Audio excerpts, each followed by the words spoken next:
Hello les amis, je vous retrouve pour une nouvelle vidéo sur le basket en NBA, le suivi des San Antonio Spurs et de Victor Wembanyama. Et malheureusement, cette nuit, les Spurs ont perdu dans le match 2 de la finale NBA, 105 à 104 dans les dernières secondes. Encore une défaite très frustrante. Je vais tout vous raconter, tout vous expliquer, mais que c'est dur. Et là, ça se complique fortement pour les Spurs puisque les deux prochains matchs vont se jouer chez les Knicks. Et donc, pour espérer encore quelque chose, il va falloir gagner chez les Knicks, sinon c'est terminé pour les Spurs. Deux défaites à la maison de suite. Vraiment, on ne s'attendait pas forcément à ça, puisque les Spurs étaient favoris contre les Knicks, mais pour moi, je les mettais pas forcément favoris, dans le sens où les Knicks, pour moi, sont un peu la bête noire des Spurs, et ça s'est encore confirmé avec un match assez fou, encore une fois. Alors Wemby, il met 29 points, 9 rebonds, 2 passes, 4 comptes, 2 interceptions. Il fait un très bon match. Il était très présent aussi sans le ballon, mais malheureusement, il est un petit peu artisan de ce qui s'est passé en fin de match, où en fait, en gros, les Spurs étant menés réussissent un 14-0 pour revenir au score. Les Spurs récupèrent la balle à 10 secondes de la fin du match. C'est pas une blague, les amis. Et il y a 104 partout. Et vous voyez le score, ils ont perdu d'un point. Et en fait, Wemby fait une passe à Stephen Castle qui ne regarde pas, ça lui tape le dos. Et un joueur de New York intercepte. Wemby fait faute. Je crois qu'il fait faute. Et ensuite, deux lancers francs. Le premier marqué, le deuxième raté. Les Spurs ont la balle, ils attaquent. Wemby a le panier de la gagne, il tire et il ne met pas le panier, malheureusement. Donc c'est doublement frustrant de perdre de cette façon-là. Mais vraiment, on va finir par croire que les Knicks, c'est là vraiment la bête noire des Spurs. Allez, donc dans cette vidéo, comme d'habitude, on va revenir sur les stats des équipes et des joueurs. On verra les stats de Wemby en détail sur ce match avec ses meilleurs perfs sur un match, ses stats dans l'histoire de la NBA en playoff, dans l'histoire des Spurs en playoff. Et on terminera par le calendrier prochaine rencontre des San Antonio Spurs. Alors, ce match-là, encore une fois, les Spurs sont partis très fort. Ils menaient 34 à 25 au premier quart-temps, plus 9. Ils menaient même de plus de 10 points. Et puis, patatrac, deuxième quart-temps, c'est New York qui gagne 31 à 18, plus 13. Ce qui fait pour New York plus 3 à la mi-temps. Troisième quart-temps, rebolote, New York 28-23, ce qui fait plus 5, ce qui fait plus 8. Et c'est New York qui menait d'une dizaine de points dans le quatrième quart-temps, avant que les Spurs mettent un 14-0 pour revenir. Les Spurs gagnent le quart-temps 29-21, mais ils perdent le match d'un seul point. Les stats des équipes, il y a eu 47% au tir pour les Spurs à 41% pour les Knicks. À 3 points, 39% pour les Knicks à 37% pour les Spurs. Lancé franc, 76% pour les Knicks, 70% pour les Spurs. Quel dommage. Vraiment, quel dommage encore une fois. Les rebonds, 44-42 pour les Knicks. Les rebonds offensifs, 10 à 5 pour les Knicks. Les Spurs n'ont pris que 5 rebonds offensifs. C'était pourtant leur force. Et à mon constat, c'est qu'il y a de la fatigue. Le fait d'avoir dû battre Oklahoma en 7 matchs, ça a été monstrueux physiquement. Et que les Spurs, pendant que les Knicks, eux, se reposaient une semaine de plus, les Spurs, ils arrivent épuisés contre les Knicks en finale. Et là, je ne sais pas comment ils vont pouvoir s'en sortir parce que ça devient compliqué. J'ai peur il faudrait un miracle ou alors il faudrait encore je dirais qu'il y ait des sorties de banc qui soient exceptionnelles, parce que là, les sorties de banc, Keldon Johnson ne met que 3 points. Dylan Harper, il fait le boulot, mais Keldon Johnson n'arrive pas à mettre ses 10-15 points comme en saison régulière. On va le voir un peu plus loin. C'est voilà, à noter quand même que quand Wemby est sur le terrain, il y a plus 6 encore une fois, mais il joue 40 minutes sur les 48 minutes, les 8 minutes où il sort, il y a moins 7. C'est aussi le problème.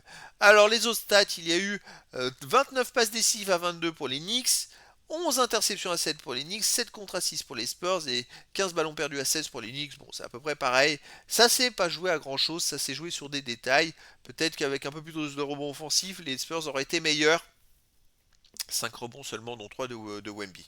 Les stats des joueurs, Wemby 29 points, 11 sur 21 au tir, 9 rebonds, bon, il a des bonnes stats, 14 points pour Devin Vassell, 3 sur 7 à 3 points, 8 points pour Julian Champagny, 2 sur 5 à 3 points, De'Aaron Fox 20 points, 8 sur 12 au tir, 2 sur 2 à 3 points, c'est très bon.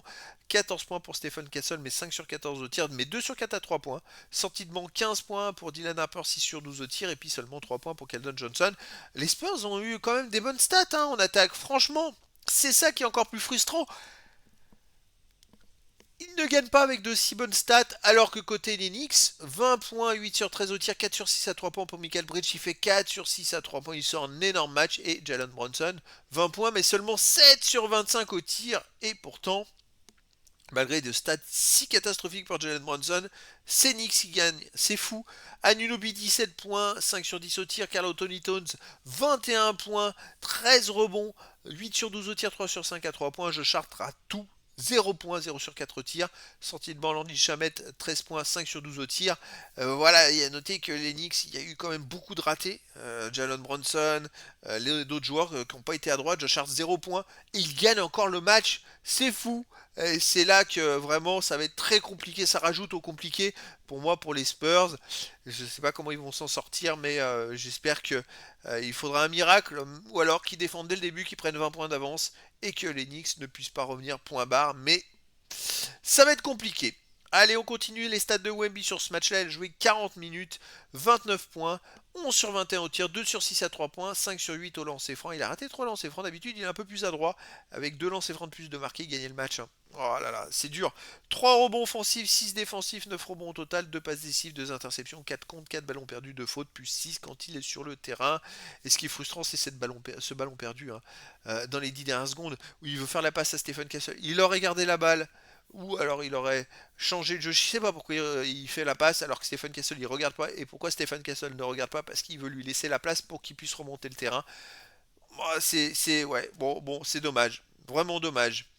Allez, on continue les stats de Wemby dans l'histoire de la NBA avec ses 4 contres. Il se rapproche, les amis, de la deuxième place de l'histoire de la NBA à 22 ans. Wemby est quatrième avec 67 contres. Il a un compte de Chet Holmgren et de Tim Duncan. Donc c'est... Bon, Ibaka est largement au-dessus, il en a 123 et Wemby 67. Mais voilà, et il est septième meilleure performance de l'histoire sur une saison au nombre de contres. Il lui reste encore 2 matchs minimum. On va espérer beaucoup plus parce que ça veut dire que sinon, s'il joue que 2 matchs, ça veut dire qu'ils auraient perdu 4-0. Donc il reste 2 matchs pour améliorer tout ça. Les autres statistiques, il est dans les 100 premiers de l'histoire de la NBA à 22 ans dans toutes les statistiques. Et ça, c'est une énorme performance. Il est 27e au 3 points marqués, 25e au 3 points tentés, 25e au lancer franc marqué, 29e au lancer franc tenté, 28e au rebond défensif, 33e au total rebond, 33e au point. Les amis, c'est quand même pas mal alors qu'il a qu'une année de playoff. C'est vraiment top du top. Allez, dans l'histoire des San Antonio Spurs, eh bien écoutez, il est plus qu'à un contre de Tim Duncan pour aller chercher la première place à 22 ans et en même temps à 23 ans, puisque Tim Duncan avait la même stat à 22 et 23 ans. Donc, eh ben, il y a bon espoir, les amis. Il faut qu'il fasse 2 comptes pour le dépasser. Il reste 2 matchs à jouer. Alors, on va croiser les doigts là. Qu'il le dépasse, qu'il prenne la première place à 22 ans et 23 ans. Et puis après, qu'il prenne de l'avance un petit peu sur les poursuivants, sur les saisons suivantes, ce qui pourrait être pas mal. Mais bon, on peut penser qu'il jouera aussi les playoffs la saison prochaine. Donc, ça, c'est intéressant. Au point, il est quatrième de l'histoire. Troisième aux 3 points marqués, 3 points tentés, lancer franc marqué troisième, rebond défensif troisième, total rebond troisième, donc c'est vraiment très très bon. Il rentre dans les 5 premiers dans énormément de statistiques à 22 ans, mais aussi à 23 ans, puisque les Spurs, à mon avis, dans cette année-là, ils n'avaient pas joué les playoffs. Il y a une saison, ils n'ont pas joué les playoffs, c'est pour ça que Tim Duncan, il n'a pas de stats. Je ne sais pas ce qui s'est passé cette année-là, mais ça sous-entend que Wemby, euh, alors non, je dis, il y a une année où ils n'ont pas joué, c'était quand il y avait Tim Duncan, mais voilà, sinon il n'y a pas trop de stats entre 22 et 23 ans qui changent, mais il y a forcément eu d'autres années où il y a des joueurs qui ont constaté à 23 ans, bien sûr. Faut être relatif. Mais voilà, il y a à peu près les mêmes stats et les mêmes écarts. Il est troisième à 23 ans aux 3 points marqués, aux 3 points tentés. C'est plutôt encourageant. Je me dis que si la saison prochaine ils vont encore en playoff, il va vraiment carburer d'un point de vue stat et il pourra vraiment aller chercher une des 3 premières places. En sachant que la première avec Tony Parker dans beaucoup de stats, ça va être très compliqué parce qu'il avait des playoffs depuis l'âge de 19 ans. Donc voilà. Mais on va voir pour la suite. Allez les amis, rendez-vous pour le prochain match chez les Knicks dans 2 jours. Alors, c'est pas 1-0, c'est 2-0 pour les Spurs, je le précise. 2-0 pour les Knicks, pardon. Oh là là. 2-0 pour les Knicks et donc ils joueront le 9 juin à 2h30 du matin, heure française. C'est important. Les Knicks en saison régulière, 53 victoires, 29 défaites et à domicile 30 victoires, 10 défaites. C'est très solide. Les Spurs, saison régulière, 62 victoires, 20 défaites et à l'extérieur, 29 victoires, 12 défaites. Donc les stats des Knicks sont meilleurs à domicile que les stats des Spurs à l'extérieur en saison régulière. Il y a tout contre eux là, ça va être très très très compliqué. On va croiser les doigts les amis et espérer qu'il y ait un renversement de situation. Voilà les amis, je vous dis à très bientôt pour une nouvelle vidéo.